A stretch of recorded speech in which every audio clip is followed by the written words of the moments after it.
Hi friends, ಹೇಗಿದ್ದೀರಾ? ಪ್ರಪಂಚದ ನಾನಾ ದೇಶಗಳು ವಿನಾಶದ ಅಂಚಿನಲ್ಲಿವೆಯಂತೆ. ಇದರಿಂದ ಭೂಮಿಯ ಮೇಲೆ ಇರುವ 8 ಬಿಲಿಯನ್ ಜನಸಂಖ್ಯೆಯೆಲ್ಲ ನಷ್ಟವಾಗಿ ಹೋಗಿ ಕೇವಲ 64 ಕೋಟಿ ಜನರು ಮಾತ್ರ ಉಳಿಯುತ್ತಾರೆ.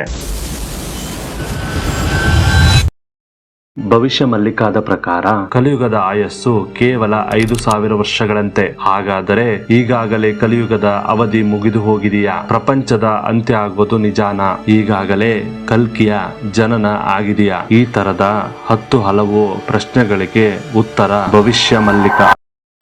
ಕಲ್ಕಿ ಅವತಾರ್.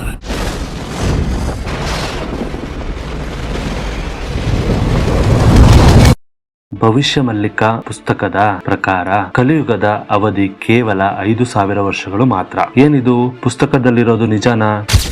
2025ರಿಂದ 2030 ವರೆಗೆ ಪ್ರಪಂಚವೆಲ್ಲ ಅಲ್ಲೋಲ ಕಲ್ಲೋಲ ಆಗುತ್ತಾ? ಪುರಾಣಗಳ ಪ್ರಕಾರ ಕಲ್ಕಿಯ ಹುಟ್ಟು ಕಲಿಯುಗದ ಅಂತ್ಯದಲ್ಲಿ ಆಗುತ್ತಾ, ಅಥವಾ ಈಗಾಗಲೇ ಕಲ್ಕಿಯ ಜನನ ಆಗಿದೆಯಾ?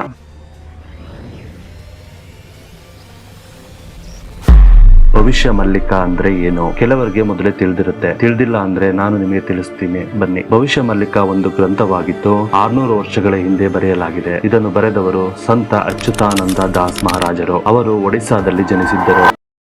ಭವಿಷ್ಯ ಮಲ್ಲಿಕ ಎಂಬ ಹೆಸರು ಬರಲು ಕಾರಣ, ಈ ಪುಸ್ತಕದಲ್ಲಿ ಕೆಲ ಭವಿಷ್ಯಗಳಿಗೆ ಸಂಬಂಧಿಸಿದ ಹಲವಾರು ವಿಷಯಗಳನ್ನು ಬರೆದಿಡಲಾಗಿದೆ. ಸುಮಾರು 600 ವರ್ಷ ಹಳೆಯದಾದ ಪುಸ್ತಕ ಆದುದರಿಂದ ಈ ಪುಸ್ತಕದಲ್ಲಿನ ಕೆಲ ಭವಿಷ್ಯಗಳು ನಿಜವಾಗಿದೆ. ಆದರೆ ಇದೆಲ್ಲ ಭವಿಷ್ಯವಾಣಿಗಿಂತ ಅತ್ಯಂತ ಕುತೂಹಲಕಾರಿ ಭವಿಷ್ಯವಾಣಿ ಅಂದ್ರೆ ಅದು ಕಲಿಯುಗದ ಅಂತ್ಯ. ಕಲಿಯುಗದ ಅಂತ್ಯ ಯಾವಾಗ ಸಂಭವಿಸುತ್ತದೆ ಎಂದು ಬರೆಯಲಾಗಿದೆ. ಭವಿಷ್ಯ ಮಲ್ಲಿಕಾದಲ್ಲಿ ಕಲಿಯುಗದ ಕೊನೆಯಲ್ಲಿ ಏನು ಸಂಭವಿಸುತ್ತದೆ, ಏನೇನು ಆಗಬಹುದು ಎನ್ನುವುದೆಲ್ಲ ಸಂಕ್ಷಿಪ್ತವಾಗಿ ಬರೆಯಲಾಗಿದೆ. ಕಲಿಯುಗದ ಅಂತ್ಯದಲ್ಲಿ ಏನೇನು ಆಗುತ್ತದೆ ಎಂದು ಭವಿಷ್ಯ ಮಲ್ಲಿಕಾದಲ್ಲಿ ಭವಿಷ್ಯವಾಣಿ ನುಡಿಯಲಾಗಿದೆ. ಅಂದ ಹಾಗೆ ಕಲಿಯುಗದ ಅಂತ್ಯದ ಬಗ್ಗೆ ಕೂಡ ಬರೆಯಲಾಗಿದೆ. ಈ ಗ್ರಂಥ ನೀವು ಅಂದುಕೊಂಡ ಹಾಗೆ ಸುಲಭವಾಗಿ ಇಲ್ಲ. ಸಂತ ಅಚ್ಯುತಾನಂದರವರು ಈ ಗ್ರಂಥವನ್ನು ಯಾರಿಗೂ ಹೆದರಿಸಲು ಅಥವಾ ಯಾರಿಗೂ ಭವಿಷ್ಯ ಹೇಳಲು ಬರೆದಿರಲಿಲ್ಲ. ಈ ಗ್ರಂಥವನ್ನು ಬರೆಯುವ ಉದ್ದೇಶ ಬೇರೆನೇ ಇದೆ. ಈ ಗ್ರಂಥದ ಆಳಕ್ಕೇರಿದು ಇನ್ನಷ್ಟು ವಿಷಯಗಳನ್ನು ತಿಳಿದುಕೊಳ್ಳೋಣ, ಬನ್ನಿ. ಭವಿಷ್ಯ ಮಲ್ಲಿಕಾ ಗ್ರಂಥದ ಪ್ರಕಾರ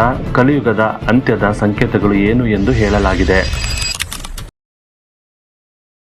ಕಲಿಯುಗದ ಅಂತ್ಯವನ್ನು ಪೂರಿ ಜಗನ್ನಾಥ ದೇವಸ್ಥಾನದೊಂದಿಗೆ ಸೇರಿಸಲಾಗಿದೆ. ಪೂರಿ ಜಗನ್ನಾಥ ದೇವಸ್ಥಾನವು ಬಹಳ ರಹಸ್ಯಮಯ ದೇವಸ್ಥಾನವಾಗಿದ್ದು ಕೆಲವು ರಹಸ್ಯಗಳು ಇನ್ನೂ ನಮಗೆ ಅರ್ಥವಾಗುವುದಿಲ್ಲ. ಭವಿಷ್ಯ ಮಲ್ಲಿಕಾದಲ್ಲಿ ಬರೆದಿರುವಂತೆ ಪೂರಿ ಜಗನ್ನಾಥ ದೇವಸ್ಥಾನದಲ್ಲಿ ಕಳಶದ ಮೇಲೆ ಹಾರಾಡುವ ಧರ್ಮಧ್ವಜ ಯಾವಾಗಲೂ ಗಾಳಿ ಬೀಸುವ ವಿರುದ್ಧ ದಿಕ್ಕಿನಲ್ಲಿ ಹಾರಾಡುತ್ತೆ. ಆದರೆ ಆ ಧ್ವಜಕ್ಕೆ ಬೆಂಕಿ ತಗುಲಿದರೆ ಅದು ಕಲಿಯುಗದ ಅಂತ್ಯ ಎಂದು ಉಲ್ಲೇಖಿಸಲಾಗಿದೆ. ಅದರಂತೆ 23 ಮಾರ್ಚ್ 2020 ಆ ಧರ್ಮಧ್ವಜಕ್ಕೆ ಈಗಾಗಲೇ ಬೆಂಕಿ ತಗುಲಿ ಆಗಿದೆ. ಎರಡನೇ ಸಂಕೇತವೇನೆಂದರೆ ಪೂರಿ ಜಗನ್ನಾಥ ದೇವಸ್ಥಾನದ ಗೋಪುರದ ಮೇಲೆ ಯಾವುದೇ ಹಕ್ಕಿಗಳು, ವಿಮಾನಗಳು ಹಾರಾಡುವುದಿಲ್ಲ ಎಂದು ಉಲ್ಲೇಖವಿತ್ತು. ಆದರೆ ಇತ್ತೀಚಿನ ದಿನಗಳಲ್ಲಿ ಹಕ್ಕಿಗಳು ಬಂದು ಗೋಪುರದ ಮೇಲೆಯೇ ಕೂರಲಾರಂಭಿಸಿವೆ. ಹಾಗೆಂದರೆ ಇಷ್ಟಕ್ಕೆ ಕಲಿಯುಗದ ಅಂತ್ಯ ಆಗಿದೆ ಅಂತನಾ? ಖಂಡಿತ ಇಲ್ಲ. ಹಾಗಾದರೆ ಭವಿಷ್ಯ ಮಲ್ಲಿಕಾದಲ್ಲಿರೋ ಭವಿಷ್ಯವಾಣಿ ಸುಳ್ಳ? ಖಂಡಿತ ಇಲ್ಲ. ಹಾಗಾದರೆ ಕಲಿಯುಗದ ಅಂತ್ಯ ಯಾವಾಗ? ಅದರ ಬಗ್ಗೆ ಇನ್ನೂ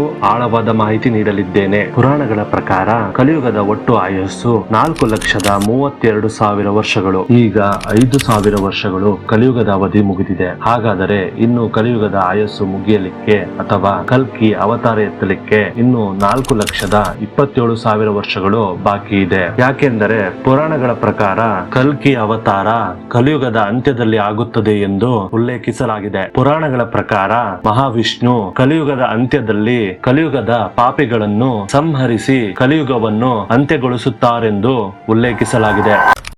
ಆದರೆ ಭವಿಷ್ಯ ಮಲ್ಲಿಕಾ ಗ್ರಂಥ ಬೇರೇನೋ ಹೇಳುತ್ತೆ. ಭವಿಷ್ಯ ಮಲ್ಲಿಕಾ ಪ್ರಕಾರ ಕಲಿಯುಗದ ಆಯಸ್ಸು ಕೇವಲ 5,000 ವರ್ಷಗಳು.